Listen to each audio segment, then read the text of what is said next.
we'll get the show on the road then. Welcome everybody to our little webinar. A very exciting day. I'm Brian and I work with FACE, which is Farming and Countryside Education. Got my t-shirt on today, I don't know if you can see it. I've only got one, but there you go. I'm delighted that we've got Henry here, Henry Lucas, who is a farmer, a genuine live farmer with us here in our little studio area. And we're going to do this webinar in conjunction with the National Farmers Union, the NFU, and we're going to be thinking a little bit about our food and where our food comes from. So, Henry, have you had your breakfast today? I have indeed, yes. Yeah. I had porridge for breakfast. Porridge for breakfast today, and I had some, I don't know if I can mention the name, I had Weetabix today with some nice British strawberries on it. So they were absolutely delicious. So I hope you've all had some breakfast, and that'll set you up for the day, really. We're going to have a little look at a particular meal today, and you should be able to see that slide there. Where does your beef burger come from? So you can see some of the components there already that go into a beef burger. There's in some beef coming from that cow, eventually that cattle, and a sack of wheat down there on the left. So those are some of the things, but we'll talk about that in a little while. And we're going to try and think about not just how good some of this food can be for you, but also about how it's produced, how it's grown, and how it's reared. So you don't really grow cows. You don't sort of plant them in the ground. You actually do rear them. So you sort of help them to grow up, really, look after them.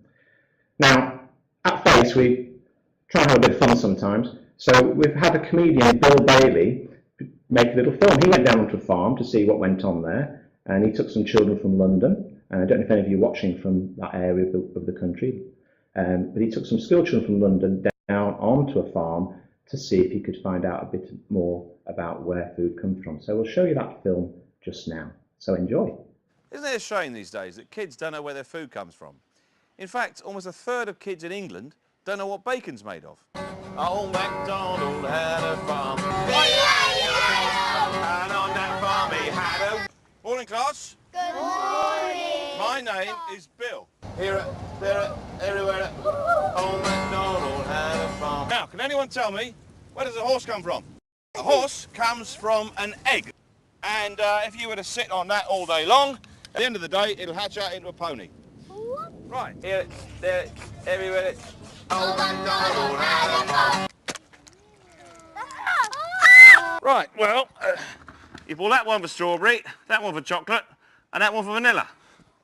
Oh, no, hang on. No, that's chicken soup. That one's vanilla. Those pigs over there, they're not real.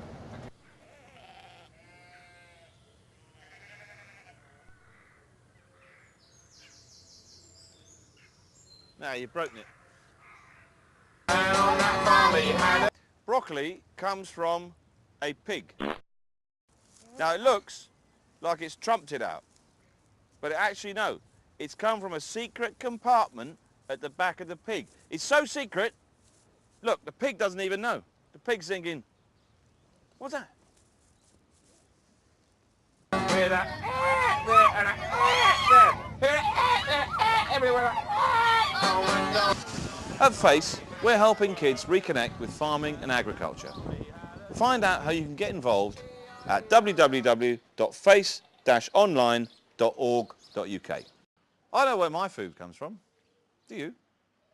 I wonder how much you like those children in the film and how much you could be confused about where food comes from and whether bacon does grow on trees and things like that. So I hope you're sort of getting the grips with where food comes from.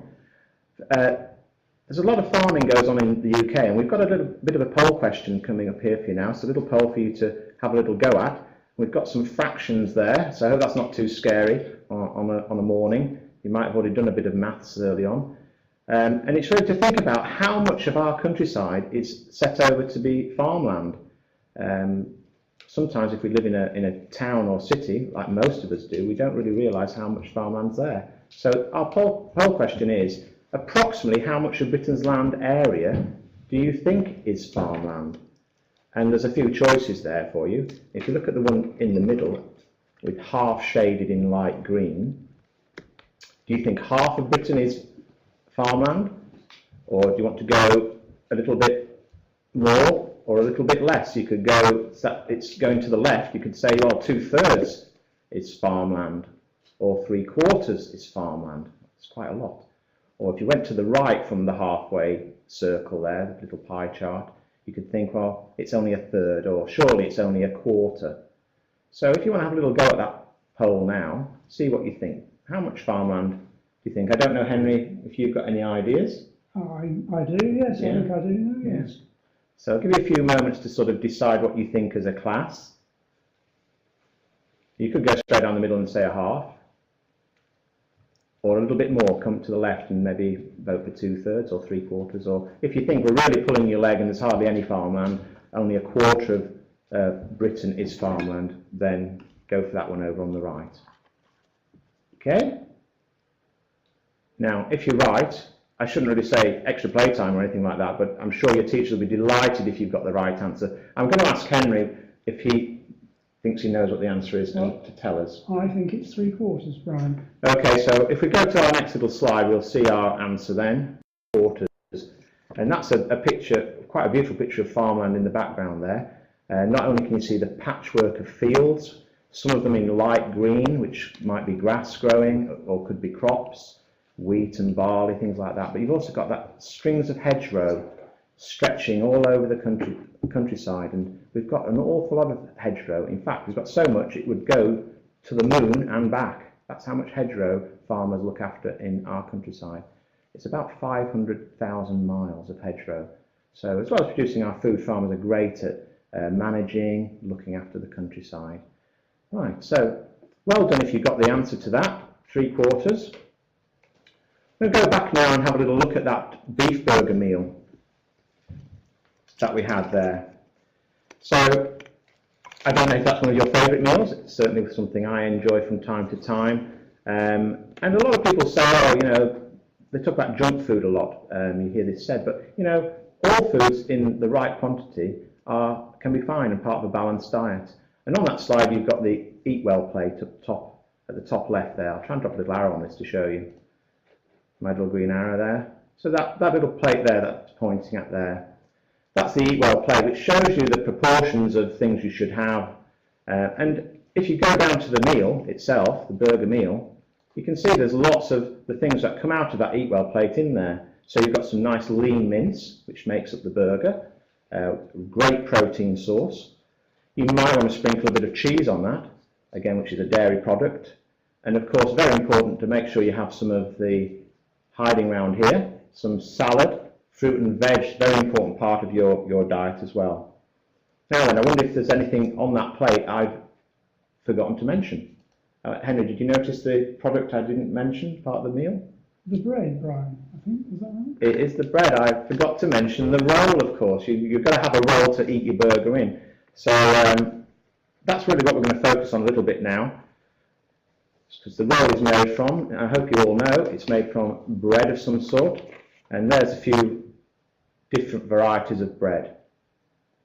So actually bread's one of the favourite foods in the country. People seem to love it, and there's 12 million loaves or bread equivalent eaten every single day in the UK. So that's an awful lot of loaves to cook and an awful lot of wheat to grow to make it. And in fact, there are 200 sorts of bread that you can get. I wonder how many you can name. I mean, I'm thinking of white bread, of course, and maybe wholemeal bread, which has got most of the grain still in it, so sometimes a little bit viewed as being better for you. French baguette style, or seeded rolls with the seeds on the top. What's your favourite, Henry? You just mentioned it, Brian. Seeded rolls, Yeah, I think, they're very, very tasty. Yeah, they're pretty nice. I quite like a bagel myself. I don't know if you've heard of those, but they're pretty tasty as well. Maybe with something like jam or chocolate spread on it, even better for me, but as a special treat, of course, not every day. We're going to sort of focus a little bit on the bread now, the bread part of that burger meal, and have a little look at Henry's farm and see where he is. Now, I'm not quite sure where you're watching from today and listening from, but there's a picture there now of Henry next to a map of the United Kingdom. And you can see the little dot on the map is showing where we are, and that's in Warwickshire. So if I put my little pointer on, so Henry's farm is down here in the middle of the country. I imagine looking at where you live, Henry, you don't get to the seaside too often. Not very often. It's about as far as I can get away from the sea. It is. It's a long way from the seaside for us to get there. But that's where Henry's farm is, and lots of things go on Henry's farm, including rearing of beef, cattle for meat, and also growing of various crops, grain crops and oil crops. And we're going to be having a little think about that. If we focus on some of the grain growing there, and you can see behind Henry there is a field of what looks suspiciously like a wheat or maybe a barley crop. So we can have a little focus on that. So if we look at this slide here, we've got some of the operations that go on in getting your wheat to you. Because of course you can't have your roll or your wholemeal bread, whatever bread you want, until you've got some flour. And you can't have flour until you've grown some grain. And we've got some grain here we might show you in a little while. So if we look at these pictures here, take you round a bit of a farming year, what happens. This first picture up here shows some enormous machines, specialised machinery, sowing some wheat seed. What sort of size would this be, Henry, these sorts of machines? Yeah, sort of machinery, very big indeed. Much too big for our farm. I think we have about a third of the size of that machine on our farm. Yeah. But they vary from all sorts of sizes. We use something that's 3 metres wide, that's probably about 6. 6 metres, that's a lot. See, if you're going to produce food to feed a nation and even to export and send to other countries to eat, remember what I said about 12 million loaves every day just in this country? So there's some very big farming operations going on and some smaller ones as well. Well, this is the machine that actually sows, and it's nothing to do with a needle and thread. It means plants the seed into the ground. And again, farmers use lots of words like drill, so that you could say it's drilling the seed. It's putting the seed into the ground. So if you've got allotments at home or at school, in your garden, you might well turn the soil over, crush it down, and then plant the seeds yourself. Some things you might grow at home. So before this stage, Henry, of sowing the seed, you might have had to do things like plough, or yeah, ploughing, cultivations. It's just like digging your allotment and growing vegetables. Really, you've got to bury last year's crop and prepare the ground for this year's. Yeah. We can see some questions coming through, which is absolutely great. We're picking up on some of these. I'm going to have a little time for some questions and answers in a little while. So thank you for these questions. Some really good ones about how long does that all take, the year, of producing the crop from beginning to end. So this sowing time, if we sort of give you an idea for that, that would be happening in early autumn. So perhaps September? September, early October is the normal time, depending on the weather. So if you think of this as a cycle of growing, we're putting wheat into the ground in September. If we move on then to this second picture over here, you can see everything's looking a lot greener. Some hedgerows or woodlands going there, and underneath this tractor that's going along, the wheat has started to grow. So we've got some baby wheat starting to grow. It looks very much like grass at this stage because it is a grass. And we're trying to get this to become healthy and tall, just as if you were growing your plants at home or in school grounds, or maybe if you've got allotments you go to, you'd be eager to see those seeds germinate and start to come up out of the ground. And what you need to do then, if you're going to get a good crop of wheat, is to protect it and make sure that things like weeds don't smother it, make sure that little pests and diseases don't start growing on the leaves. So in this picture you can see the tractor here, it's got some spray coming out of it, so they've got to spray. Most farms would choose to use some sprays maybe to keep the weeds away, and this is done in a very careful way because it's really important to farmers to put the correct dose on. Imagine if you were taking a medicine and you took the wrong dose, it made you quite poorly and it could have bad effects. So farmers are ever so careful about the amount, the dose of chemicals they use, herbicides or fungicides, and also careful that it doesn't get into the wrong environment, getting it into streams or into rivers, because this is there purely to protect the crop. So again, your allotment, on a small scale, you probably don't need to worry too much. You might go and pick caterpillars off by hand. I know I do on my broccoli at home in my little allotment patch. But on a large scale, to produce these vast quantities of food that the nation needs, we do often revert to using some chemicals if and when they're needed. Now the other thing you have to battle with in the spring is the weather. I'm not sure what it's doing where you are today. We've got a pretty sunny day over here in Warwickshire, but it didn't half rain yesterday, and it's always a battle for farmers, isn't it, Henry? Well, it is. Yeah, the weather is the one unknown we've got to contend with. So we can start the year with everything looking fantastic, and we can end the year with a disaster. Yeah. As simple as that. Yeah. And this is where scientists are very important, developing ways that farmers can actually produce crops, develop new strains of crop that will actually withstand wet conditions or dry conditions. So there's a lot of work in science developing the chemical products or developing the varieties of wheat that can cope with the ever-changing weather picture. So if you're into science at all, this is a great job to get involved with the farming community on that. So if we go on to the next picture now, so we're in the spring there, we're protecting that crop, we're watching it grow tall, and hopefully get to this time of year, which would be perhaps in a couple of months' time, would you say, Henry? If it was wheat, it would be sometime in August, middle of August. If it was barley, it would be a bit earlier in July, end of July. Yeah. So it amazes me on this one that the man who drives this machine, the combine harvester, has to drive at the same speed as the one in this tractor here. Otherwise, all of that grain... Actually, Brian, it's the other way around. So the man in the tractor has to drive the same speed as the combine. Right, okay, so this guy has to keep up with this one. If he goes too fast, all of the grain will be dropped on the floor, and it's a total waste of time. So this machine is called, I'm sure you know, the combine harvester, and it's combine because it's actually cutting the wheat, and it's also threshing the wheat. It's actually taking out and separating the straw from the grain.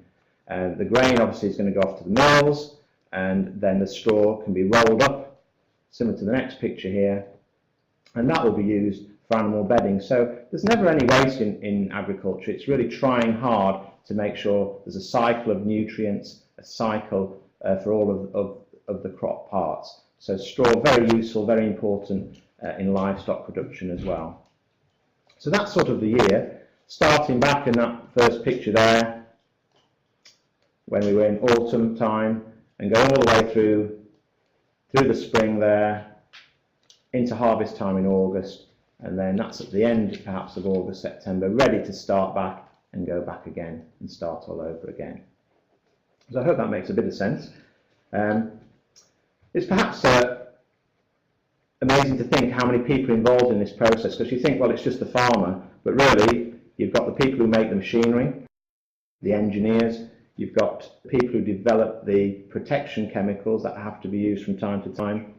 You've also got the people who do the genetics, breeding the new varieties of wheat or other crops. And then when you get to the bakery, you've also got that side of things as well. So we have a little look at that now. A lot of engineering goes on there. So all of that grain, which has been harvested and taken, is stored on the farm usually, or might go off to big grain stores. Then what's going to happen after that is, as the mill needs it, they will deliver the grain to the mill. And here are some pictures of flour mills where the grain is turned into flour. So you've got some happy bakers there in the middle, and you've got some various things going on. I think just to point out here, we've got some, if you just get my little pointer back. There he is.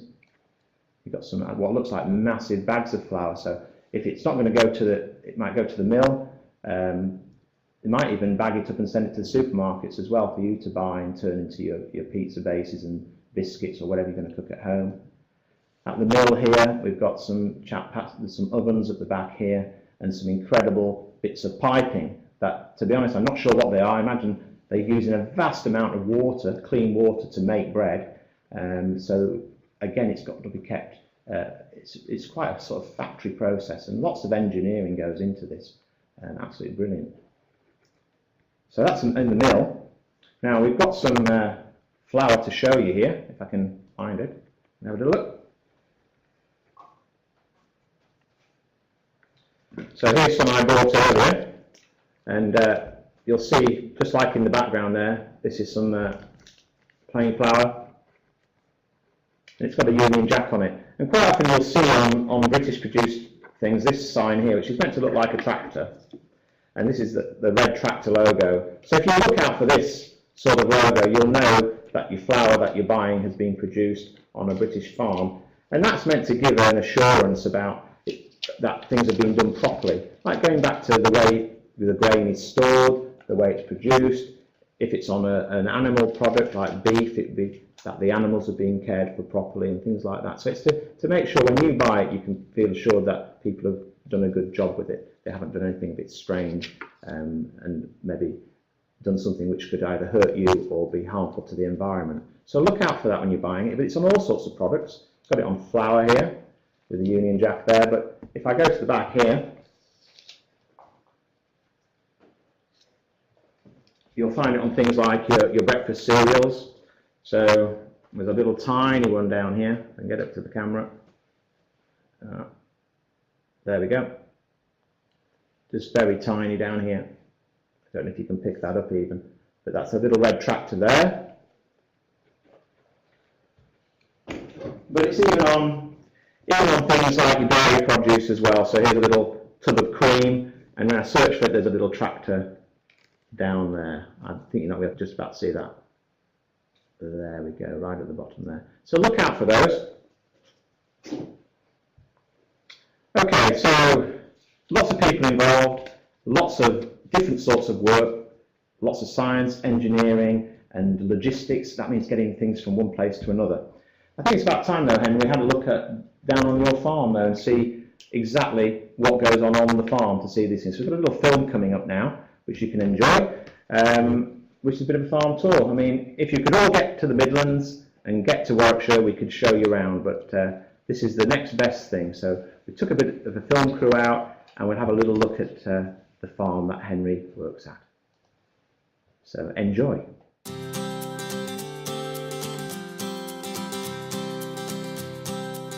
Hello everybody, my name's Henry. Welcome to my wonderful part of Warwickshire. Come and see what we do. Are you coming?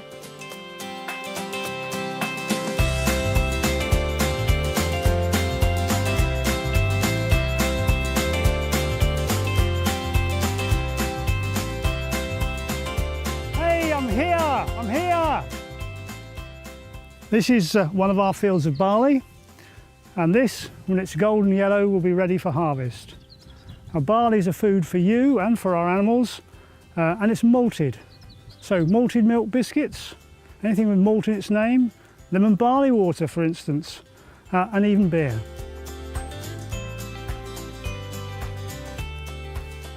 Not only do we farm food for you and I, but we farm for food for the wildlife. This hedge, for instance, is ideal for insects and flowers, berries for the birds in the winter. It's a corridor for the mammals, and it helps protect the fields.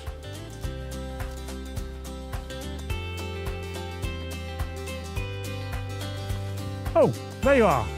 This is one of our fields of oilseed rape, and these little flowers need bees and insects to pollinate them. And when they're ripe, these pods will be crushed for oil and used for cooking, and what's left over will be good for animal feed.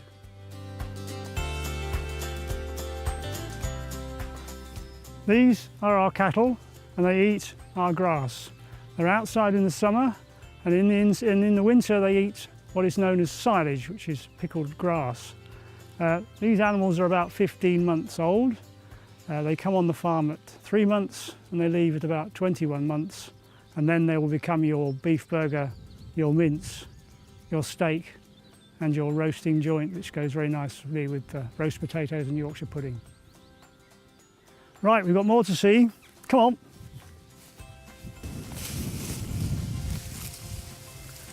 This is our wheat, and wheat is made into flour and can be used for lots of things. For bread, for biscuits, for thickening sauces. It's in all sorts of foods.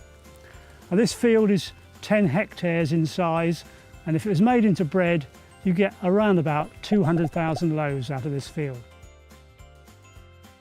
Enormous, isn't it? Well, that's the end of the tour. Thank you for keeping up with me. I'm glad you came for the visit.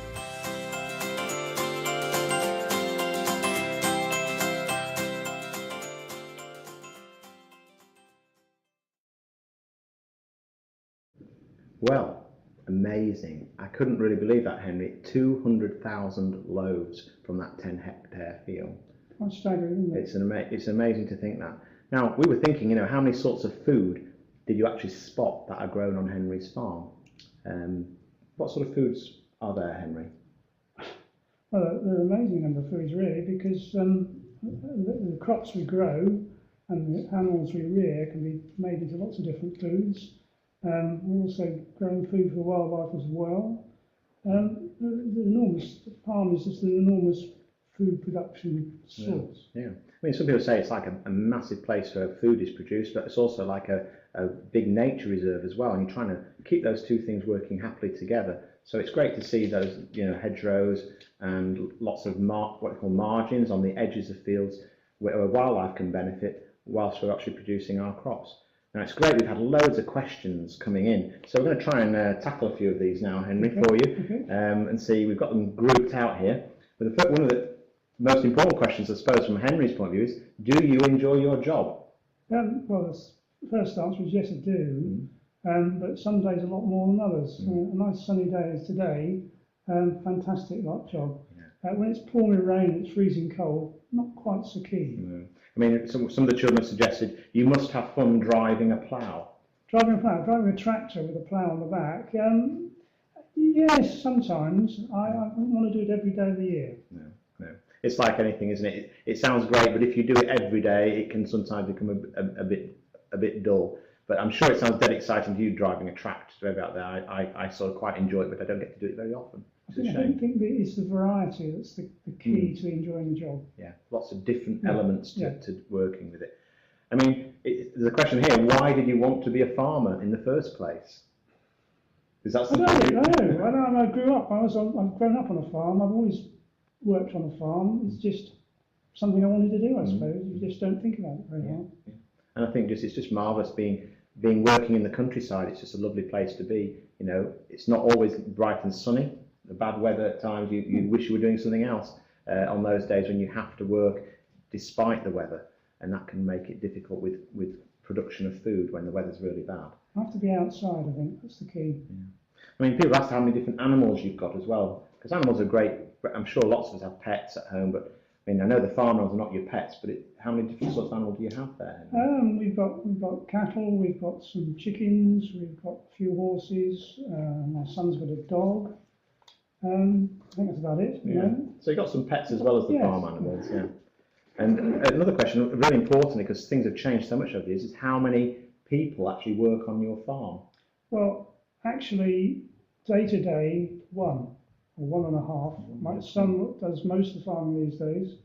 I help him out when he needs help, and we hire in big machines when we do the sort of important jobs like harvesting and right. So that means you don't actually own all of the different machines, a plough, a combine harvester. No.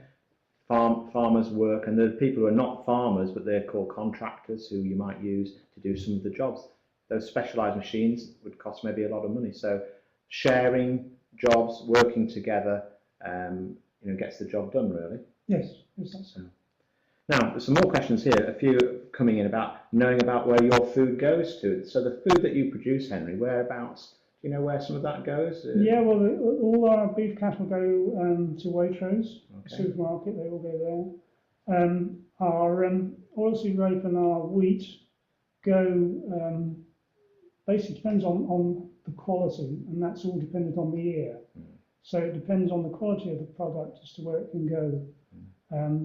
But it all goes to somewhere in this country is produced either into biscuits, because we grow biscuit wheat mainly, or if it's not good enough for that, it'll go to animal feed. Yeah, so again, it very much depends, a bit like when you grow things at school or at home, sometimes something grows particularly well, sometimes it maybe doesn't grow quite so good. So we hopefully it'll be biscuit wheat, but if it doesn't make the grade for that, it could always be eaten by animals who could be reared on for some beef or meat. Yes. Yeah. So it's or milk for cows. Yeah, but, so not wasted. And so in the film about the oilseed rape, that you take the oil out and then what's crushed, what is left, is fed to animals. Yes. So it's a good system. There's another question here about do you deliver foods to the shops or do lorries come to you? Well, no, lorries come to me. We send it off in big lorry loads, and then it's processed into something that people can eat, and then delivered to the shops. So there you go, another part of the food chain there. People coming to collect it, all the lorry drivers to take. I mentioned earlier logistics about moving food produce around the country as well. I think you've got enough jobs to do without having to actually deliver all your food. I think so. Yes. Yeah. Okay. A few more questions here, in a slightly different, about the harvest again. So we just mentioned that again. The harvest time from when? From sort of late July till hopefully end of August is probably, if we can get the weather right. Our harvest, the man that comes in to do our combining probably takes about 6 days. Right, okay, 6 days to do all of that, and we are sort of at this time of year hoping for some really good weather now, some sunshine to fill the grains up. Lots of photosynthesis going on. Some of you might know that term, but basically the leaves will make lots of food in the leaf, and that food will help the grains to swell nice and big, and then we get some nice dry weather for harvesting in August, hopefully. And it's a great time to visit this time of year, isn't it, the countryside? Yes. Right, maybe time for a couple more questions. I've just got a few more arriving here. We saw some bees in the film there, Henry. One of my favourite little invertebrate animals. Do you produce honey as well? It's made people think. I don't actually produce honey. I've got somebody that keeps bees on the farm, but we have the bees there to pollinate crops like the oilseed rape. And we also grow clovers in our grasses, which actually help the bees as well. Okay, so again, really important to look after all those little invertebrates, because some of them are very useful to the farmer, like the bees, you know, for pollinating the crops as well. And maybe if we can finish with one last question that had so many through, so thank you for sending so many questions. Try and answer a little variety of them. Just asking, going back to the grain, what would be the best conditions if the children wanted to try growing a little pot of wheat, or for you as a farmer, what would be the ideal conditions? Lovely and dry all the time? No, not all the time. You need moisture. You need moisture on and off, and you need it reasonably warm but not too hot. So, and again, typical British climate, then. Yeah, in fact, it's a great country for growing cereal crops. Well, I think we're sort of about. I think I've got no more questions that I can. Okay, yeah, just to mention, I've just got a note passed to me to mention that if you did have trouble seeing the video, it will be available online. So if you visit the NFU YouTube channel, you should be able to see that video again. So if you had some trouble seeing the video of Henry's farm, do pop to the NFU YouTube channel and you can watch that again at your leisure. And, you know, why wouldn't you want to watch it? It's great fun to watch. And the next best thing to visiting Warwickshire, really, and visiting Henry's farm. Well, we're sort of about just coming towards the end, so it's been absolutely great to be able to chat about farming, where your food comes from, think about, you know, how those can be part of a really healthy diet. We're going to sort of finish with a little film again now. Again, thank you for all of your questions. I'm sure you've still got lots more. You can visit the FACE website, try and find out all the things that you can about food and farming, because it's an absolutely great industry to be involved with. Fun to learn, it's so exciting. So I hope you've enjoyed it. We have got a little film to watch before we log off. We'll see how well you can see this one. This film again shows lots of different sorts of foods produced on British farms. So we'll run that film now, and I guess all we can say is from me it's goodbye, and from Henry, goodbye. And maybe see you on a farm sometime. Okay, bye. Hi. I'd just like to say thank you! Thank you! Thank you! Thank you! Thank you. Thank you! Thank you! For buying my sugar. For buying my celery. For buying my beef. Our plants! My fruit. My chickens.